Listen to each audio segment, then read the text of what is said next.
The final Grand Prix of 2021 has ended in somewhat of an irony. The FIA had made a statement after the antics at the Saudi Arabian Grand Prix, with Messi sending out a collision warning on the coming Abu Dhabi Grand Prix, only for him to be at the center of controversy of the Abu Dhabi Grand Prix.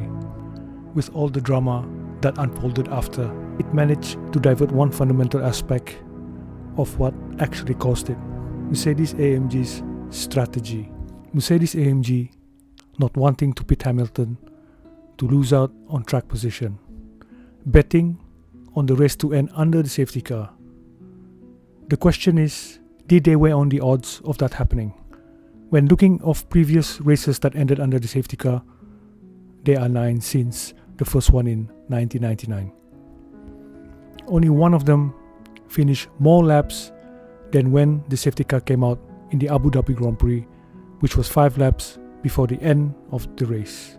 And that is Monaco in 2010. That was 8 laps before the end, where the safety car came out when a crash involving 2 cars happened. And cleaning up in Monaco takes much more time, as there are far less runoff areas. Mercedes-AMG always knew lapped cars would be allowed to unlap themselves.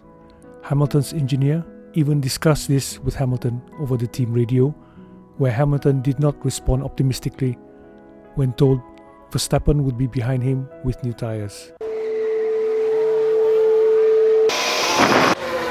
Box. Negative. What's the situation behind So, situation is, Verstappen has pitted. He had a free pit stop. We would have lost track position to him. 4 laps remaining when you cross the line. So this field has to bunch, and then they have to send lap cars through.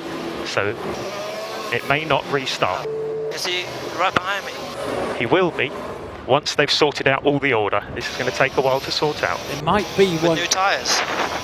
Copy, Lewis. We would have lost track position if we had pitted. Of course, on Red Bull Racing's position, they have got a much easier decision to make when they've got nothing to lose, especially having Perez in third place being the ultimate wingman. If Hamilton had pitted, considering his gap to Perez, he would be right behind Verstappen if Verstappen did not pit, and roles would be reversed, with that 1 lap dash to the finish line. If both of them pitted, then it would have been much more difficult for Verstappen to challenge leading Hamilton to the finish line. There is even a possibility that if Lewis had pitted as early as possible, he may have still be in front of Verstappen. That 11-second lead, when slowed down under the safety car, would be extended. Now that the race is over, it is easy to deconstruct it with time. But it must have been tough for Mercedes-AMG. Had the race ended under the safety car, then things would be a lot different. It was a split of the moment decision. If Hamilton had pitted, yet the race ended under the safety car, Mercedes-AMG would look really bad if Verstappen held track position in first place. Take this all into consideration, while Messi stating that it has long been agreed by all teams that where possible it was highly desirable for the race to end in a green condition, or not under the safety car. Then the odds does not favor Mercedes-AMG's strategy, but only by a whisker.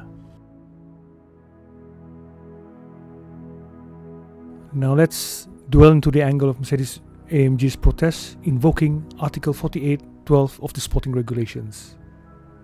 They pointed out that any cars that have been lapped by the leader will be required to pass the cars on the lead lap after the safety car. And once the last lap car has passed the leader, the safety car will return to the pits at the end of the following lap.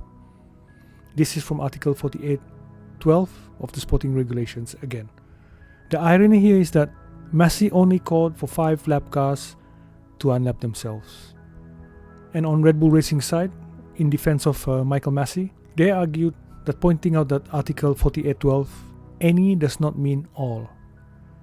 The fact that any cars that have been lapped is required to unlap themselves means that it is in fact all because they are required to unlap. In this context, it is assumed that required used here means it is officially compulsory. However, Red Bull Racing also believe that even if all 8 cars are called to unlap themselves, instead of just 5, the result would still be the same. And this is most likely the case, and it would not have made any difference. As all the cars bunched up behind the safety car, this is probably the reason why they are arguing this particular angle. Issues with Article 4812 on Mercedes-AMG's protest ends with this. Unless the clerk of the course considers the presence of a safety car is still necessary, once the last lap car has passed the leader, the safety car will return to the pits at the end of the following lap. Now, if this is the case, then definitely they've got a strong argument here that most likely the race ended under the safety car. But what a way to finish a championship, eh? But to look at this particular ending of 4812, so what happened if the clerk of the course sees the safety car unnecessary? Here is where 4812 evolves into 4813. Because if 4812 wrote, unless the clerk of the course considers the presence of a safety car unnecessary, then the safety car don't have to return to the pits at the end of the following lap.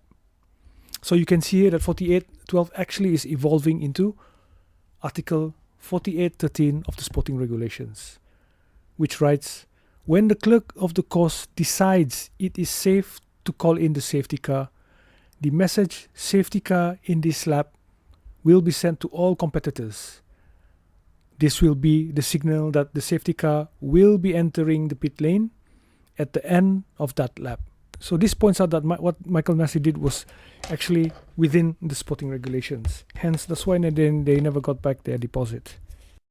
On the Mercedes-AMG protest, the response from the race director, as race director's evidence, the race director stated that the purpose of Article 4812 was to remove those lapped cars that would interfere in the racing between the leaders, and that, in his view, Article 4813 was the one that applied in this case, and stating that it has long been agreed by all teams that, where possible, it was highly desirable for the race to end in a green condition or not under the safety car. So this was his evidence against Mercedes-AMG's protest. For Article 4812 and 4813, the reference is to the clerk of the course. On Article 15.3, it confirms that the race director has overriding authority in the following matters, and the clerk of the course may give orders in respect of them only with his expressed agreement. And one of them is the use of the safety car. On the steward's conclusion, Article 4812 may not have been applied fully, but they only address the use of the safety car. Again, nothing of selective unlapping of lap cars. Some believe if all lap cars unlap themselves, the race will end under the safety car, as they think there would be no time for unlapping cars to get out in proper position. Does merely adding 3 more cars to the 5 that much of a difference? Well, I guess it's up to the fans to decide, or the teams.